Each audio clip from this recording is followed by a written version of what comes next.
Viešpats su jumis.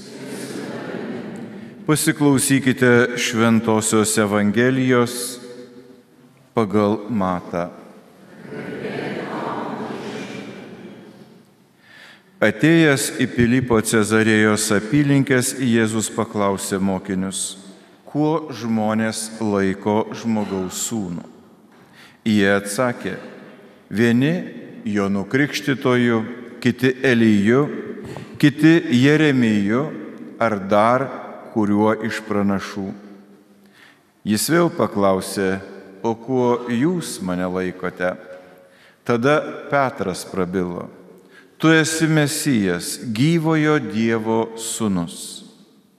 Jėzus jam tarė, palaimintas esi Simonai Jono sūnau, nes ne kūnas ir kraujas tau tai apreiškė, bet mano tėvas, kuris yra danguje.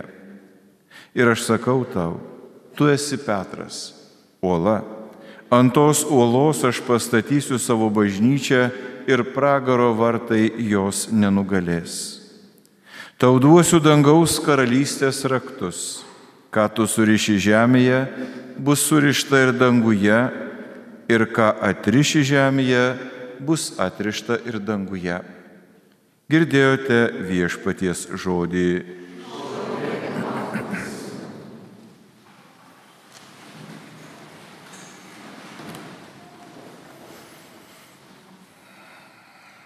Taigi susirinkome švęsti mūsų iškiliųjų apaštalų Petro ir Pauliaus iškilmes. Ir žiūrėkime, ir vienas, ir kitas, jie nemažai laiko yra praleidę kalėjimuose. Galėtumėm sakyti, kad jie yra tam tikra prasme nusikaltėliai, nes į kalėjimą nebuvo galima ir turėtų nebūti galima pasodinti žmogaus, kuris nepažeidė kažkokio įstatymo, kažkokios nustatytos tvarkos. Taigi jie buvo nemažai laiko kalėjime.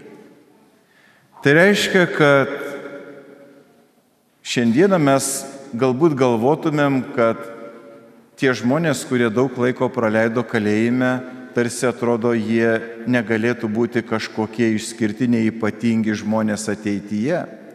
O šios dienos iškilmė mums sako, kad visa tai, kas buvo praeityje, gali būti radikaliai pakeista. Ir tie žmonės, kurie kada nors kažką blogai padarė.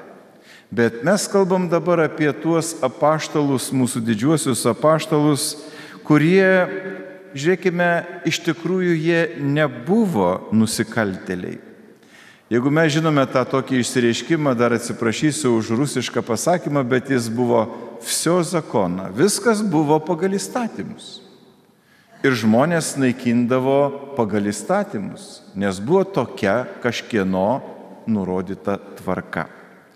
Bet štai mūsų šiandienos minimi apaštalai, jie tikrai nebuvo neteisūs. Jie buvo tiesiog tie žmonės, kurie turėjo tokį vidinę galią, tokį vidinį impulsą sakyti konkrečią tiesą, kurios tiesiog negalima nuslėpti arba jos nutilėti.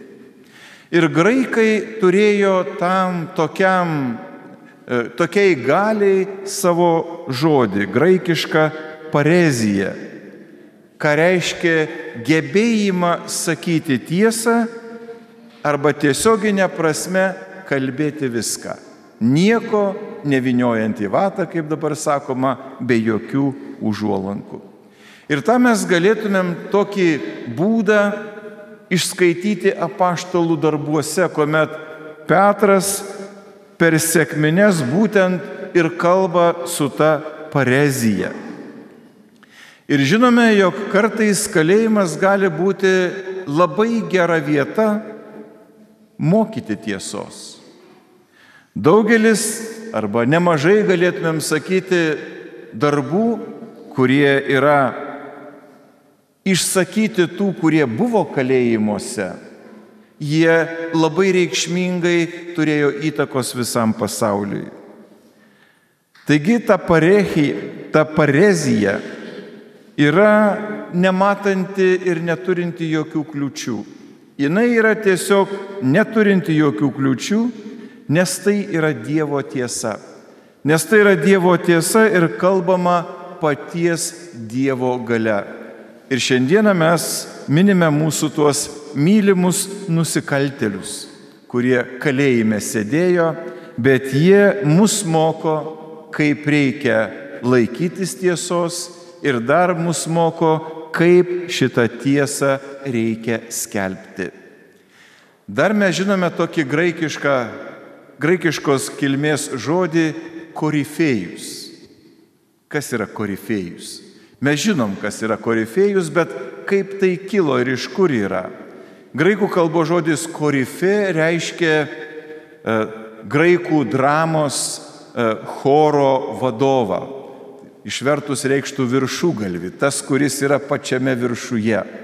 Tai štai šiandieną mes minime mūsų bažnyčios tuos du korifėjus, tuos viršugalvius, kurie yra labai svarbus mūsų bažnyčiai.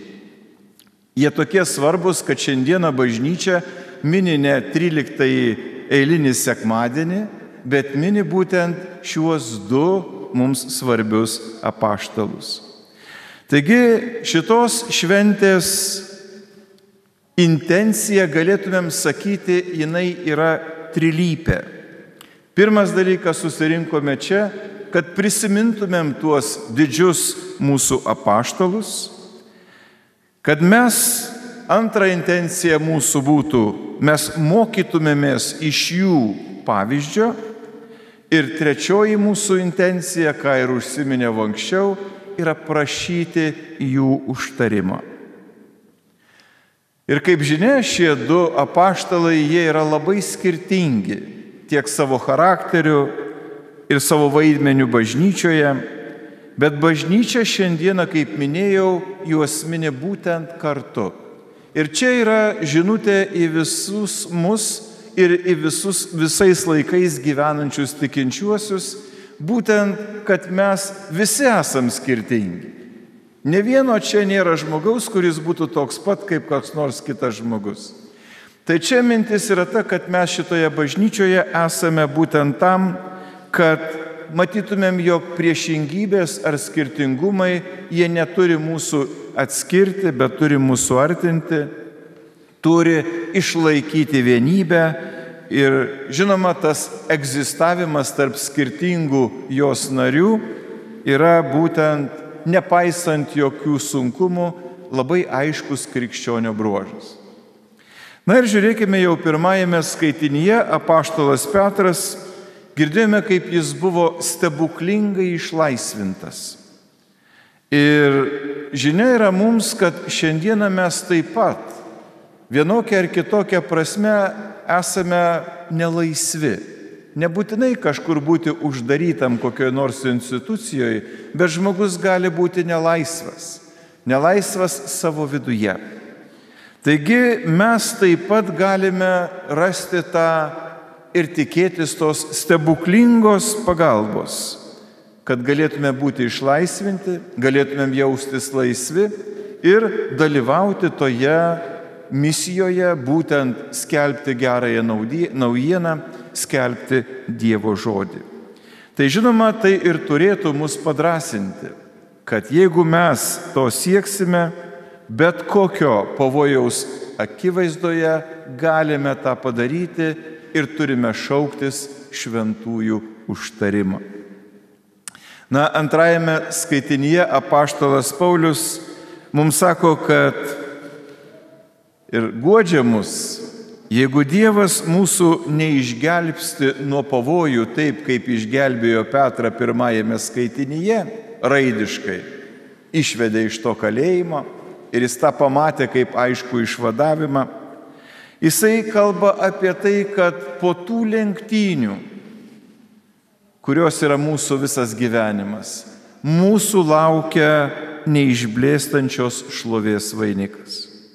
Taigi, kad mūsų kaip krikščionių tikslas ir yra nugyventi gyvenimą taip, kad mes pabaigtumėm tą bėgimą, laimėtumėm tą vainiką, būtent paprastai šnekant, mes būtumėm išganyti ir būtume danguje.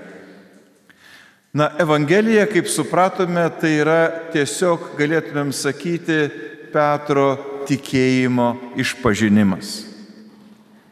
Dievo įkvėptas Petras išpažino Jėzų, kaip girdėjome, esant Mesiją, gyvojo Dievo sūnų.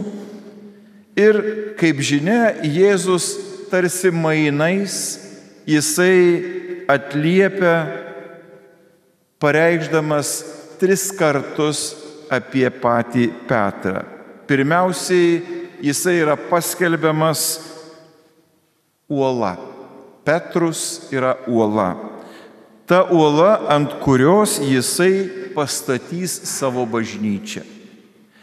Antras dalykas, ką sako Kristus, jis paskelbia, kad tamsos karalystė niekada negalės įveikti tos bažnyčios, kuri yra pastatyta ant šitos uolos, ant Petro. Ir trečias dalykas, Jėzus paskelbia Petrą kaip tą, kuris turi dangaus karalystės raktus. Visur jūs matote Petrą vaizduojama su raktais. Jisai turi galę surišti, galę turi atrišti, jisai turi galę valdyti ir tvarkyti bažnyčią. Taigi dėl šitų Jėzaus pareiškimų Petras, išpažinęs būtent tai, kas yra Jėzus, jisai tampa apaštalų vyresniuoju, galėtumėm sakyti kunigaikščiu, ir tuo bažnyčios nariu, kuris būtent pakeičia paties Jėzaus buvimą. Jis yra įpėdinis. Iš šitų šventųjų gyvenimo, kuriuos šiandieną minime, ir iš jų pavyzdžio, mes iš tikrųjų galime išmokti nemažai dalykų, nemažai reikšmingų dalykų. Pirmiausia, ką aš jau bandžiau ir pradžioje užsiminti, kad Dievo malonė yra tokia, kad gali pakeisti mūsų prigimtį radikaliai. Mūsų silpnų, sužeistų žmonių silpną prigimtį. Juk pažiūrėkime, Petras ir Paulius, jie buvo silpni. Dažnas iš mūsų sakytumėm, kaipgi galėjo jie būti išrinktaisiais, jeigu Petras net 3 kartus išsižada Kristaus. Jis išsižadėjo, o ką Paulius darė? Jisai persekiojo ir išžudė krikščionis.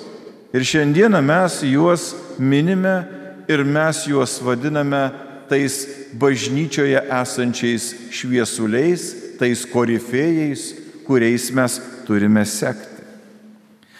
Bet pažiūrėkime, jie būdami tokie, tai jų praeitis.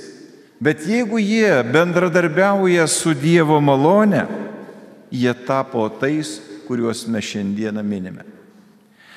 Taigi, kad ir kokie silpni mes, brangieji, bebūtumėm, bendradarbiaudami su Dievo malone, mes galime tapti didžiais Dievo akyse. Ir beje, čia nėra taip, kad noriu, nenoriu, bet Dievas mus šaukia į šventumą. Mes atrodytų ir neturėtumėm kitokio pasirinkimo. Mes turime eiti šventumo keliu. Ir vėlgi, ką mes būtumėm padarę praeityje, jeigu mes nuoširdžiai sekame Kristų, mes gauname atleidimą, mes gauname išgelbėjimą. Ta, ką apaštalas Paulius sakė, mes gauname šitą vainiką. Taigi Petras buvo, galėtumėm sakyti, bažnyčios galva, vadovas, o apaštalas Paulius buvo labai charizmatiškas pamokslininkas, nes jis atvertė daugybę pagonių.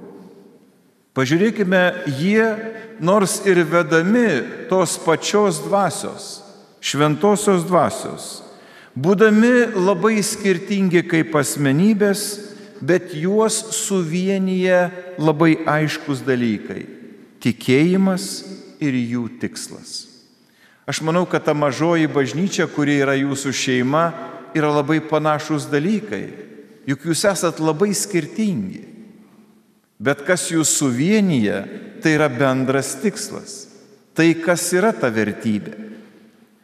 Taigi mes galime peržengti savo skirtumus ir turime tą padaryti ir galime kurti dar vieningesnę, dar stipresnę bažnyčią.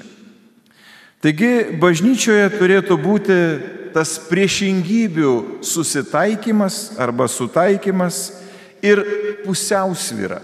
Juk jeigu mes visi būtumėm vienodi, būtų baisus dalykas. Tikrai baisus dalykas. Bet tai yra tam, kad mes išlaikytumėm tą pusiausvyrą ir kad tai būtų dėl didesnio gėrio. Tai reiškia, kad mes nei vienas neturėtumėm pretenduoti būti kažkokiais pranešesniais arba svarbesniais. Dabar ką sakau, sakysit, betgi žmonės yra kitokie. Tikrai mes esame kitokie. Mūsų ta prigimtis yra tikrai sužalota. Taigi tas noras būti už kitą pranašesniu ir aukštesniu, pripažinkim, ko gero, buvo tokių epizodų ir mūsų gyvenimuose.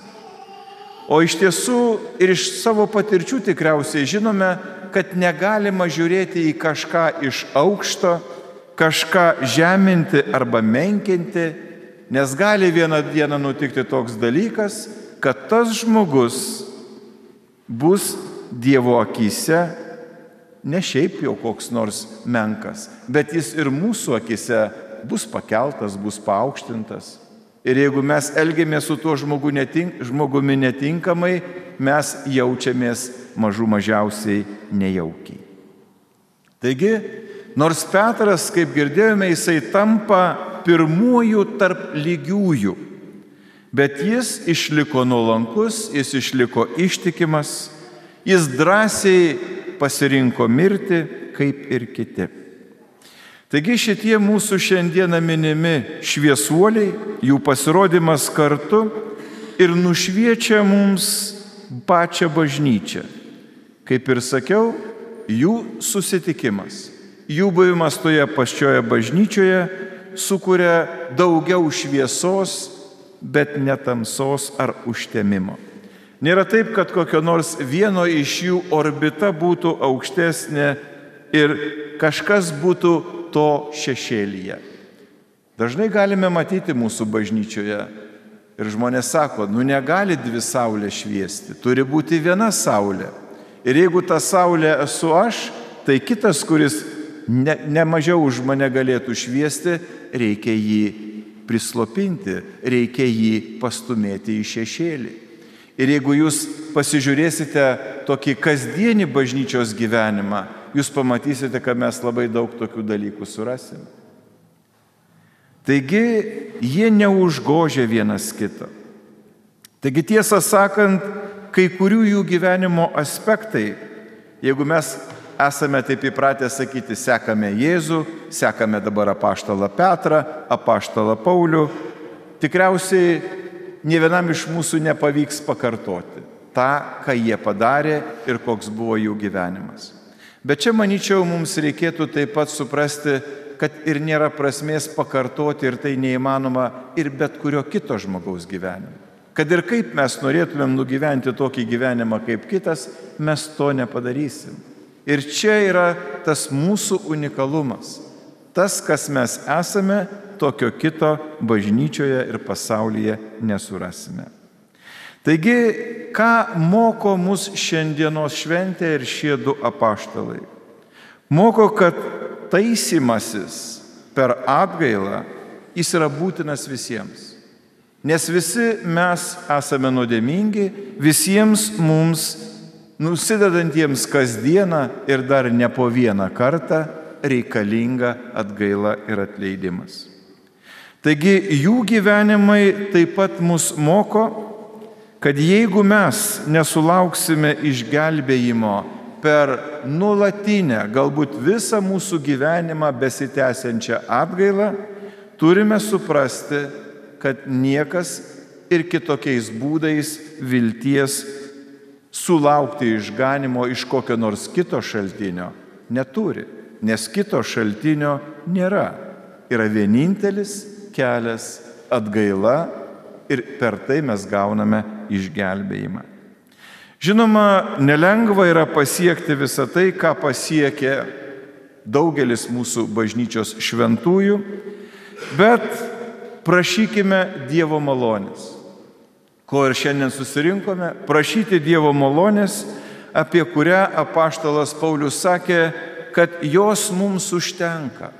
Visiems mums reikalingiems dalykams išspręsti, mūsų gyvenime reikalingams sunkumams įveikti, jo duodama malonė turi būti mums užtenkama arba pakankama.